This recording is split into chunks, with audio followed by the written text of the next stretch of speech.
Hey guys, welcome back to my channel. So today's video, I am very excited. It's something that I've been wanting to do for a long time, and that is basically all about my updated foundation routine, the products that I really do swear by, but also actually how to apply the products the best to get a super flawless finish that does not look cakey, that does not look dry, that does not get creasy throughout the day, and that actually lasts all day long. So honey, if you're ready to get that flawless foundation going, then just keep watching. Don't forget to subscribe and turn that notification bell on, because a lot of you guys always DM me and tweet me and everything saying that you're not getting notified, but I heard, yes, actually told me, but I heard that you have to have the notification bell on even if you are subscribed.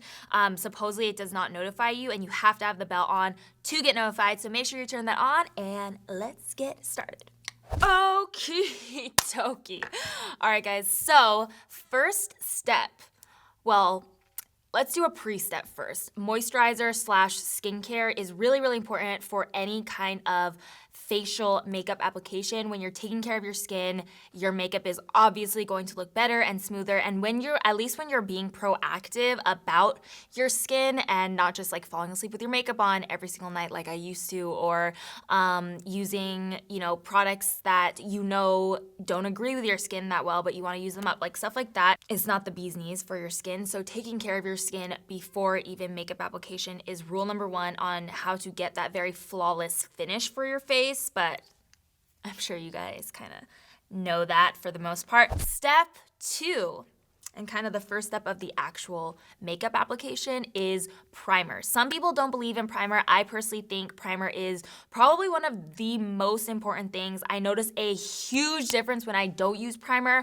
versus when I do use primer, or when I use the wrong primer, and how it affects my actual foundation application, plus how it looks throughout the day and how it lasts throughout the day. So my personal favorite primer that I've been using lately is the Henricksen Banana Bright Face Primer. So lately, I've been actually very happy with my skin. My skin's been pretty normal, not too dry, not too oily, just kind of like it's normalizing itself. So this has been amazing because it has a really nice consistency. It almost looks like a lotion-ish when you apply it, but when you rub it in, it leaves behind a sheer radiance to the skin, so it looks really pretty underneath any sort of foundation. So that's been my personal favorite, but I did want to recommend one for dry skin, which would be this Smashbox Photo Finish Primer Oil. Really bomb for dry skin, because it's just gonna hydrate your skin, moisturize, get that radiance. Don't be scared. It's not gonna break up the foundation. It just really like seeps into the skin nicely. So I love that one for dry skin. And then for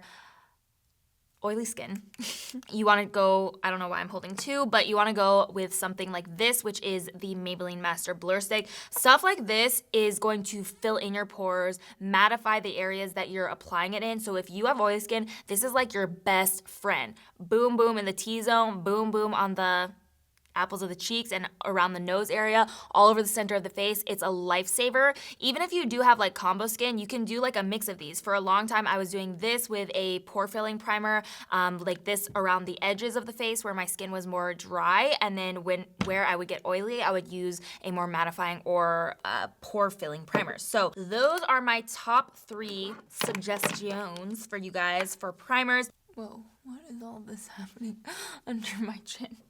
There's just like debris like rolling off of my face right now. Loving this. Alrighty, I kind of want to pull my hair back, but I don't know. Oh my gosh, I actually have a little headband. I feel like I'm in an 80s like workout video, like yes, go for it, slay, woo, yes, flawless foundation, here we go, and hydrate. I really feel like that right now. Or a lion, one or the other. Wow, why is my double chin really coming out today too? I'm getting a call now. So many distractions. So I wanted to talk a little bit about how to choose the right foundation, because I think that kind of goes into applying foundation, especially for those of you out there who are beginners with makeup, who are just getting into things, who just want like a big overview. And that's one of my favorite things about doing these videos geared towards beginners, but just going really into detail, is that I can take the time to like go through all of this. So I brought this foundation just because, one, I love it, and you guys know that, and then me, absolutely not sponsored, I wish, and then me, NARS, hit me up, just kidding. But I do really love this foundation, and I have it in a ton of shades because, you know, depending if it's winter, summer, spring, fall, I have different shades to fit my tone of that season. So I want to show you the different shades because you can actually see like a difference in the undertone. So this one is Valaris, Barcelona, Syracuse, and then Tahoe. This is kind of like my shade range for the year. You can see here, I didn't think about how I was gonna hold this up. You can see here, the one on the very right has a pink undertone to it. This one right here, which is Barcelona, which is probably the one that I use the most often, has more of a neutral undertone. And then over here, these two on the right, these two guys, definitely have a more warm, yellowish brown undertone to them. So you wanna look at the undertone of your skin and try to match your foundation to the best of your ability, basically. And the way that you can do that is by looking at your veins. So when you look at your veins, if you have more blue veins, then that means you typically should be using more neutral to pink undertone foundations. If you have more green veins, like you can see, most of my veins are green. I do have one blue one. So I could go neutral. I could go very warm because I do have a lot of green in my skin. And obviously because I'm Japanese, like I have that yellow undertone already in my skin. I tend to go neutral to warm. Like I said, I do still have a pink one because for when I'm really, really fair, my pink like kind of like comes out more, and then my dad's side really like comes out since I'm half and half. But I know that I typically need a warmer foundation. Does that make sense? It's really important to, first of all, find your correct match before you even start applying and start like getting your foundation on.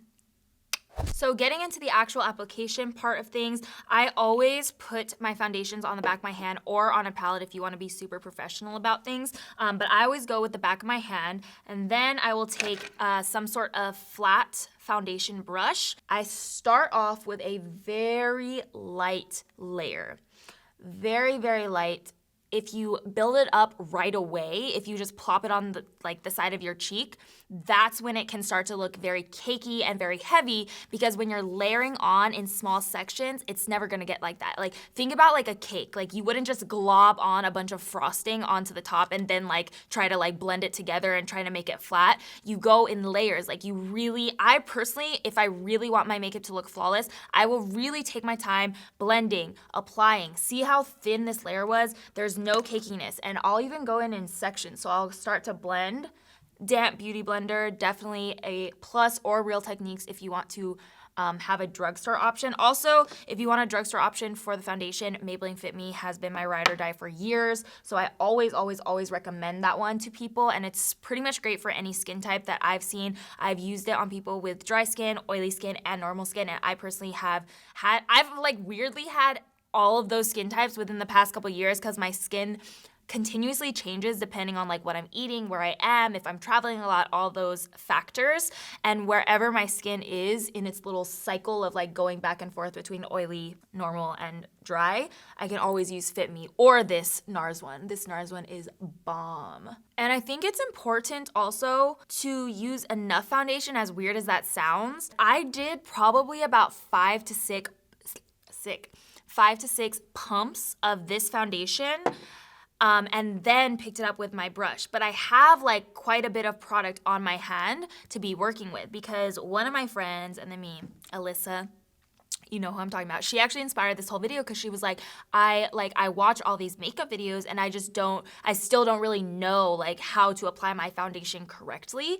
And she told me she was using a dime size amount on her whole face, and she was asking like why it's not full coverage, and I was like, what? I probably use like, I'm not even joking you, 6 pumps, and then maybe even like a second round of like 3 more pumps. So here we go, another light layer right here on the forehead, trying to cover all of the surface area. Oh, with not too much product. And you always want to take a bit of the foundation off your hand, whatever's left, and buff it down the neck because this helps to even things out. I feel like it kind of looks off when like your face is super full coverage and flawless looking, and then your neck and your body, you know, might have little imperfections and stuff, which is totally fine. But if you really want that like super flawless Barbie doll kind of look, you know, you gotta pay attention to the deets, all those little details. Once I've used that, I'll assess the face, and if I feel like I'm having a bad skin day, if I want some more coverage, I'll, like I said, literally go in with another like 2 to 3 pumps, I would say, on the back of my hand, and again, go right in with the foundation brush, get it really nice and thin on the brush, and go for it one more time with one more layer. Typically, I would say that we need more foundation application and coverage towards the outer part of our face. If you apply too much around the smile lines or even underneath the eyes, if you apply too much product, that's where you're gonna get creasing. And so we want to avoid that, obviously. So I typically, even how you saw, I apply most of it to the outer part and blend inwards. That's kind of like what I found to be the best sort of routine. And then on the forehead, I'll always go in with a second layer because personally my forehead has some texture on it. It always seems to need a little bit more coverage and love than maybe some other parts of the face. So from there, you can go in with concealer, and concealer is just gonna help to brighten things up, kind of help to even things out even more so. If you have darkness under the eyes, this can obviously really help to brighten things. And you wanna keep this towards the center of the face where we didn't apply as much foundation, but then we go in with our concealer and really brighten and even and conceal everything up. I personally am a huge fan of cream contouring, and the number one thing that I recommend for cream contouring is using an actual foundation stick for your cream contour. So the one that I've been using lately is from Bare Minerals. It's their Complexion Rescue Hydrating Foundation Stick. I really like using foundation sticks for my cream contour because it adds just that little bit of extra coverage. And I mean, you see what I'm doing? I love the coverage on the outer parts of my face because I just feel like it really evens things out and makes you look like a flawless little Barbie doll. Plus, they're just so, honestly, easy to use. You just do a little swipe, boom. Another little swipe, boom. Little swipe, little swipe, little swipe, little swipe, little swipe, little dot. This is the only part that really takes a lot of time to blend out, but you can also use the foundation brush that I used on my neck. So it's still gonna have a little bit of foundation, so it helps things blend together a little bit better and a little bit faster. And then the last step for me for the base of our foundation, or like skin makeup in general, is always a liquid highlighter. I personally like to use all these creams and liquid products because I feel like it all blends together really, really seamlessly, and that's how you get that super flawless effect. But again, I actually apply this to my hand first and then pick it up so that I have a light layer to work with on my other finger. Okay, so now on to baking. Baking is super, super important to get that very airbrushed look. Like, just gonna, and then I'm on the cover of Vogue. No, I'm just kidding. But it really is important to get that very airbrushed look because it's just gonna set your makeup. What baking does is it actually, like, the heat of your skin heats up the powder and creates this like armor, and that's why you're left with almost like a more full coverage and longer lasting look, especially underneath the eyes and down the center of the face where you would typically be baking. So I'm gonna take the Too Faced Peach Perfect powder, and we're gonna take a light layer of the powder on our blender. You can also do it using this brush, which I like. Maybe I'll do this on the other side. It just depends like what you want to do for that day basically, but they both give a very nice effect. But I like to press this powder right into the skin, underneath the eyes, all the way down to the lip to get those smile lines. I also take it on the nose and at the T-zone so that if I'm out all day, that part of my skin doesn't get any more oily. So let me show you guys with this brush. This is the Sigma Edge Kabuki F87. and it has a really nice shape to it. Again, it just depends on your preference if you want to use a blender or if you want to use this. I would say if you're gonna use your blender, you have to wash your blender every single day, or else the powder residue gets inside the blender and then it will affect the actual application of your liquid products. But you can use this brush just so that the powder doesn't get into the liquid products. And same thing, you just take it and press it into the skin. This actually gives a bit of a lighter application than even the blender, but I like it just the same. Look how flawless already, like, we're getting there. And I also take whatever is left in the cap, so not too much, but just a light layer of powder, and gently pack it onto the rest of the face just to make sure our foundation can stay in place all over. So the baking is like double armor, super hardcore, nothing's gonna break through, whereas just setting it with like a light powder and a brush, or like a big fluffy brush, is just gonna lightly set the face so it doesn't look dry or cakey. And usually while I let the baking powder set into the skin for a nice little amount of time, I would say probably like 2 to 3 minutes, I'll go in with my bronzer to just make better use of my time. So I go around the cheeks with the bronzer and then go back in and just wipe away the setting powder that we already have on. A lot of times I lightly wipe and then press the powder in so that we're ensuring not to wipe away any of the foundation or concealer underneath. And this is probably like my best kept secret. I feel like I don't really talk about it that often. You guys probably see me holding it all the time because I always have this with me no matter what. MAC Studio Fix powder. It's like my #1 essential, I would say. And what I do is I take a little bit of this powder on the brush that we use to wipe away the baking powder, and I'll press this in again, and it really helps to lock everything down. But even though this is a very full coverage powder, and it does, I feel, make my skin look super flawless, I did say that right, and then I thought I was saying it wrong. Anyways, it does not make my skin look powdery or cakey, which is very important. So again, I'll press this into the skin in the T-zone, get a little going down here at the jawline, and it just helps to lock everything down even more so. Yes, look how bomb this is starting to look. You can even keep this with you, like if you're gonna be out all day, keep this guy with you. I'm using an e.l.f. blush brush with it. I'm about to sneeze.